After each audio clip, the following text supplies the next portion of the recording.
They all raised their hands one after another. My sister-in-law, Belle, stood there like a judge, smiling as if this was just a fun little game. She asked the question like it was casual: should Era be uninvited from family events? Hands went up.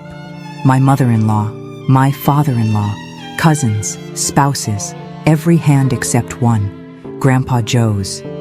I sat there frozen, my son Luca clinging to me. He looked around confused. His little voice broke the silence. "Mom, why are they doing this?" I didn't answer. I just smiled through the sting in my eyes, stood up and said, "Thank you for the meal." We walked out with our dignity. I didn't fight back, but the next week, they each received a letter from a law firm. Inside was something that shut them up completely. Sundays used to mean something different. Before my husband Micah died, they were full of laughter and noise. Kids running barefoot through the yard, the smell of garlic bread in the oven, Grandpa Joe playing old country music on his portable speaker while Belle tried to make him turn it down. After Micah's accident, Sundays became the loudest silence I'd ever known. At first, everyone was kind. Dinners were brought to my doorstep. Belle came over with store-bought casseroles and hugs that smelled like her favorite lavender perfume.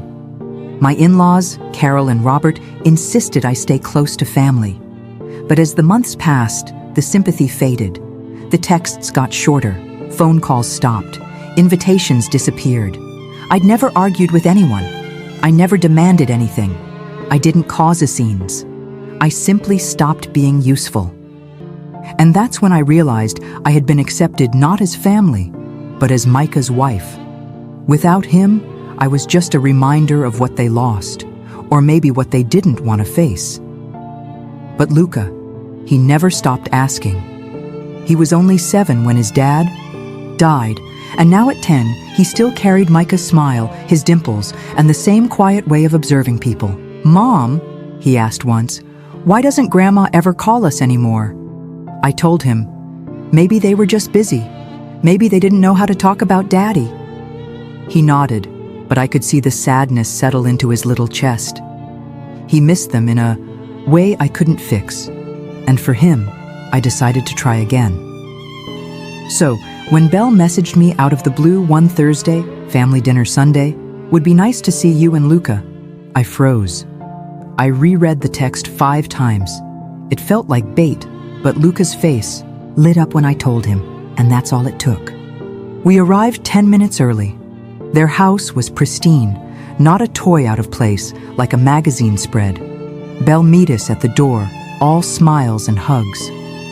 "You look great," she said, brushing her cheek against mine. She smelled like lavender and control. Luca ran inside to play. I followed slower, taking it all in. Carol barely looked at me when I walked into the kitchen.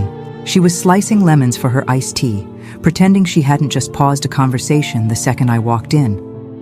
Robert gave me a nod from his seat in the den, eyes already back on the football game. No one said they were glad to see us.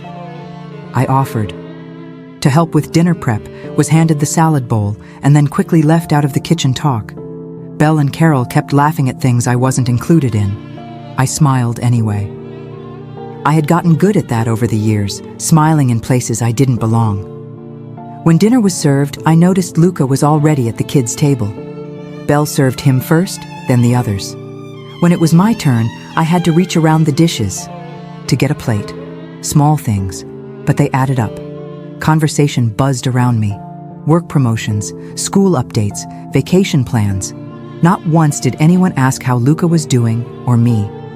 It was as if we were guests at a party we hadn't been officially invited to.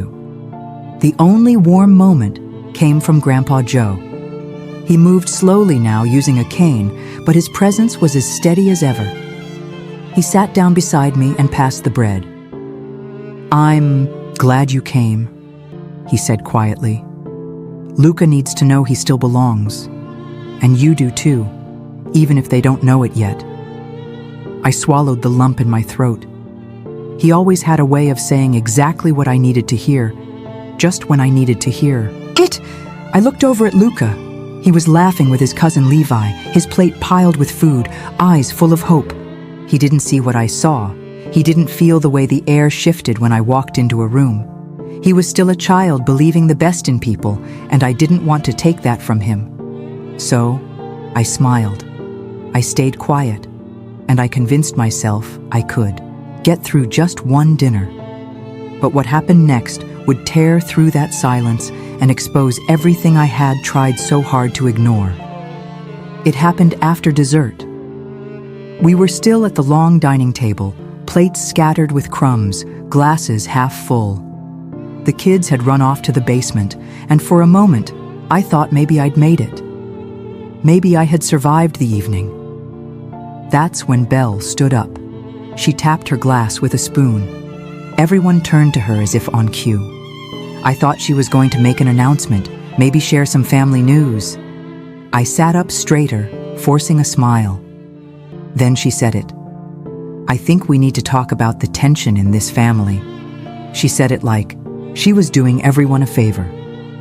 A performative sigh, a glance at her husband for support. She looked around the table with rehearsed concern. I know I'm not the only one who's felt it. This sense of awkwardness, and I think we need to be honest about where it's coming from. I didn't understand what she meant. At first, no one looked at me, but I felt it anyway. My chest tightened. "I'm not trying to stir drama," she continued. "But I think it's fair to say that things haven't felt the same since Ara rejoined us." That was the first time she said my name, like I was the elephant in the room, like I wasn't sitting right there. "I'm not saying you haven't been through a lot," she added, turning to me. "We all grieved Micah. We all loved him, but we've also had to move forward. And I think some of us feel like we're constantly walking on eggshells. Some of us." I looked around. Carol wouldn't meet my eyes. Robert leaned back in his chair, arms folded. A few cousins were fidgeting, pretending to adjust silverware. Then Belle smiled. I'll never forget that smile. So, I thought we could just vote. No hard feelings, just a show of hands. Should Era be uninvited from future family events for the sake of peace? For a second, I thought I'd misheard her. I felt like I had left my body. Then it happened. One hand went up. Carol, then another. Robert, then Levi's mom, then his dad. Even people I hadn't spoken to all night. Even the ones who never seemed to care either way. Every hand raised except for Grandpa Joe. I couldn't breathe. I felt the blood rush from my face. My ears were ringing. Then I felt a tug on my sleeve. Luca. He had come back up from the basement, probably to ask for a second slice of cake. Instead, he'd walked into this. He looked around confused. Then, he looked at me. "Mom?" he said softly. "Why are they doing this?" That broke me. Not because I didn't have an answer, but because I did. I just couldn't say it in front of him. I forced a smile. My lips trembled. I reached out, took his hand, and stood up. "Thank you for dinner," I said to the table. My voice was quiet, but steady.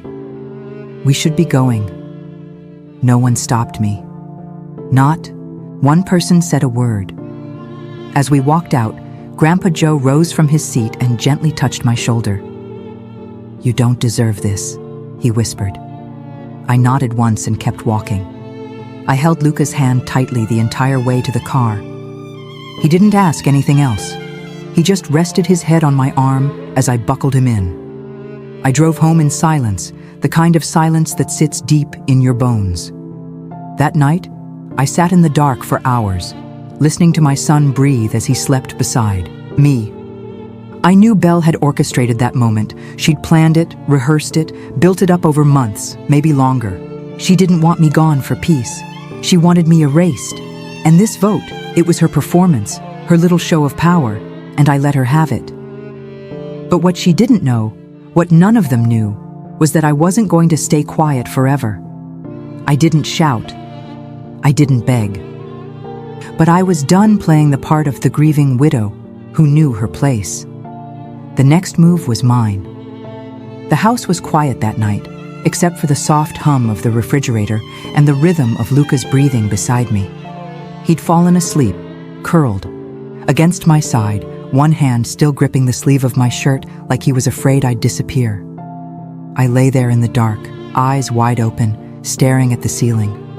My mind replayed everything. Belle's voice, the raised hands, Luca's question. Why are they doing this? For years, I'd swallowed my pride for the sake of peace.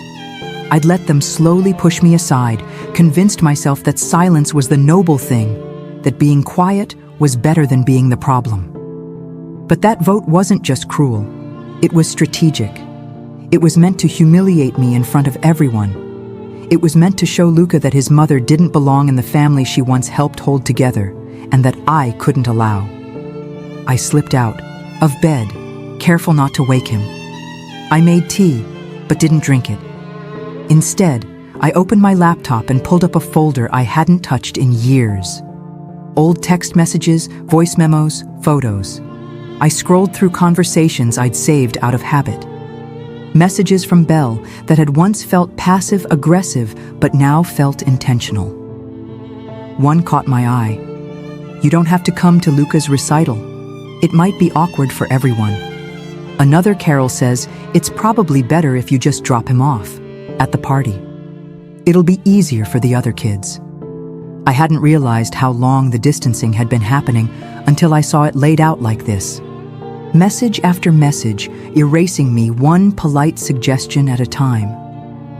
I opened my notes app and started writing. I listed everything. The way they excluded me from family decisions, the whispered comments about my parenting, the vote. I remembered how Belle used to say things like, "We all feel a little uncomfortable around. You can be so sensitive." It hit me. This wasn't just personal. It was a pattern, one that could legally be challenged. By morning, I'd found a law firm online that specialized in family harassment and reputation damage. I submitted a request for a consultation. Within 24 hours, I was speaking to a woman named Danica Rhodes, a sharp, calm attorney who didn't blink, twice when I told her what happened. "I don't think they expect you to push back," she said. "They don't," I replied. "But I'm not doing this for me. I'm doing it for my son." Danica reviewed the messages. She listened to the audio I didn't even realize we had recorded by Luca's smartwatch, which I'd forgotten could store voice logs. It had captured almost everything from that night. Belle's voice proposing the vote, the awkward silence, the moment my name was said, and the exact words she used. "She's too weak to fight back anyway." Danica leaned back in her chair. "We'll draft a cease and desist letter, but we're going to attach documentation. We'll make it clear this isn't just about hurt, feelings. It's about calculated harm, exclusion of a child, and emotional manipulation of a minor." I exhaled. For the first time in years, I didn't feel powerless. We also discussed next steps, what it would look like to formally restrict access to Luca from family members who created an unsafe emotional environment. It wasn't a custody battle, it was a warning. Danica's team sent the letter 2 days later. Each family member received their own sealed copy. It wasn't loud, it wasn't messy, but it hit like a thunderclap, and suddenly all the people who had voted to push me out went completely silent. The letters were delivered on a Thursday morning, each one signed, sealed, and stamped from Rhodes and Keene Family Law, addressed individually to every adult who had raised their hand. I didn't tell anyone they were coming. I didn't post anything online or send warning texts. I went about my day, as usual. Made breakfast, packed Luca's lunch, took him to school. But there was a strange calm in my chest, a quiet knowing that something irreversible had been set in motion. By noon, the call started. First, a missed call from Carol. Then, 2 text messages from Robert. "We need to talk. This has gone too far." I didn't reply. At 1:23 p.m., Belle texted me. "Seriously? A lawyer? What is wrong with you?" Then 10 minutes later, "You're really going to tear this family apart over a stupid dinner?" Still, I said nothing because it wasn't just a dinner, and she knew it. Inside the letter, Danika's language had been clear, confident, and legally sound. It outlined a pattern of targeted exclusion, emotional manipulation, and deliberate humiliation in front of a child. It referenced specific text messages, timestamps, and direct quotes from the smartwatch recording. Themament Bell said, "She's too weak to fight back," was printed in bold. It also included a warning if any further attempts were made to isolate Elira or create a hostile emotional environment for Luca. The next steps would include a formal complaint with Child Protective Services and legal motion to limit unsupervised access to him. The part that hit the hardest, the letter's closing paragraph. This firm represents a mother who has chosen silence in the past for the sake of family harmony. That silence is no longer a gift she's willing to give. Within 24 hours, every single person who had raised their hand had gone silent. No one tried to defend the vote. No one asked if the audio was real. They all knew what they did. On Friday, I got a handwritten letter in my mailbox. No return address, just a folded card inside. It was from Carol. "I'm sorry for what happened. We didn't think you'd take it this far. Maybe we were wrong about you."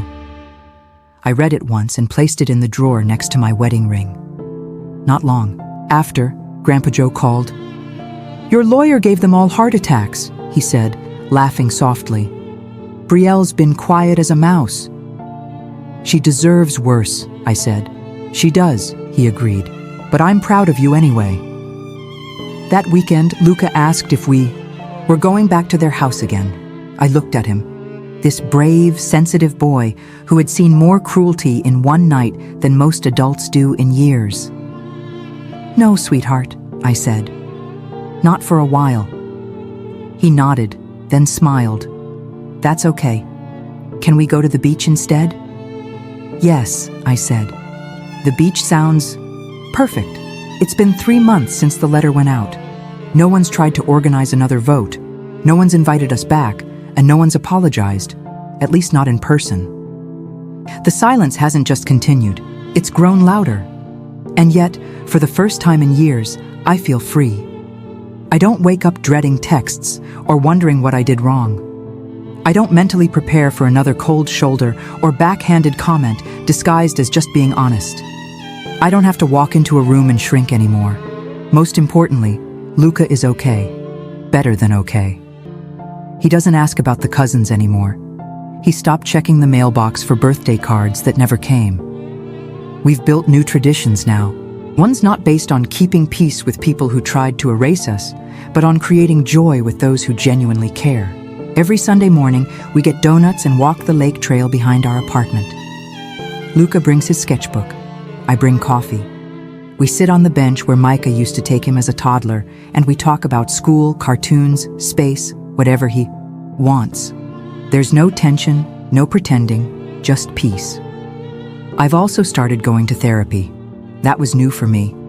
I used to think therapy was for people who couldn't hold themselves together. Now I know it's for people who are holding themselves together, but don't want to bleed in silence. My therapist helped me name what happened that night. Not just exclusion, but emotional abuse, manipulation, and the kind of bullying adults disguise with smiles and dinner parties. She helped me understand that I wasn't crazy or overreacting, that the vote wasn't a sudden betrayal.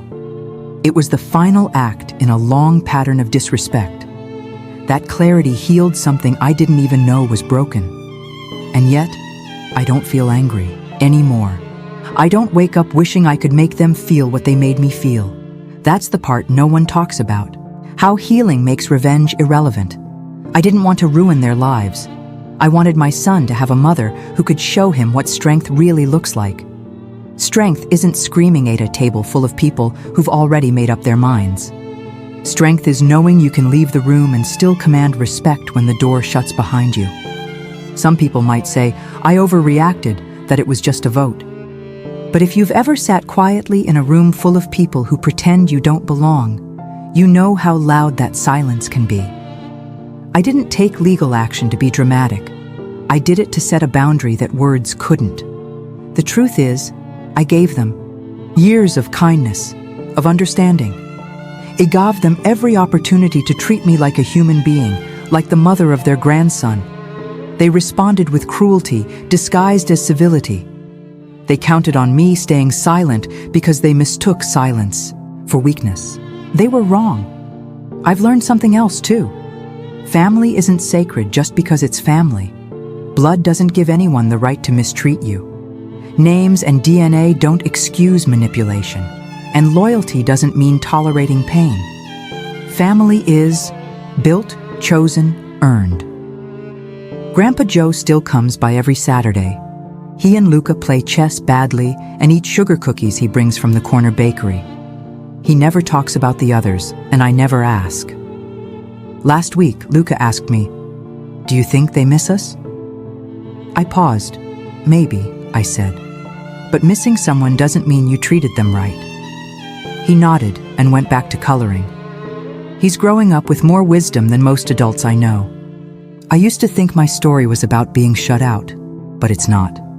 It's about walking away and realizing I didn't lose a family. I escaped one, and now we're building something better.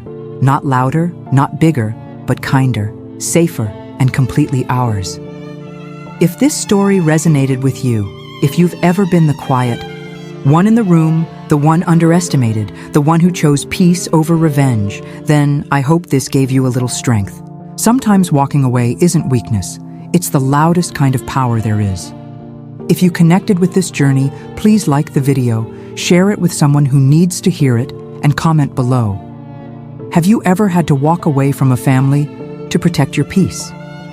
And if you want more true stories like this, stories about strength, healing, and finding your voice, make sure to subscribe to the channel. Your support helps us keep telling stories that matter. Thank you for being here. We don't need a room full of people to belong. We just need one space where we're heard.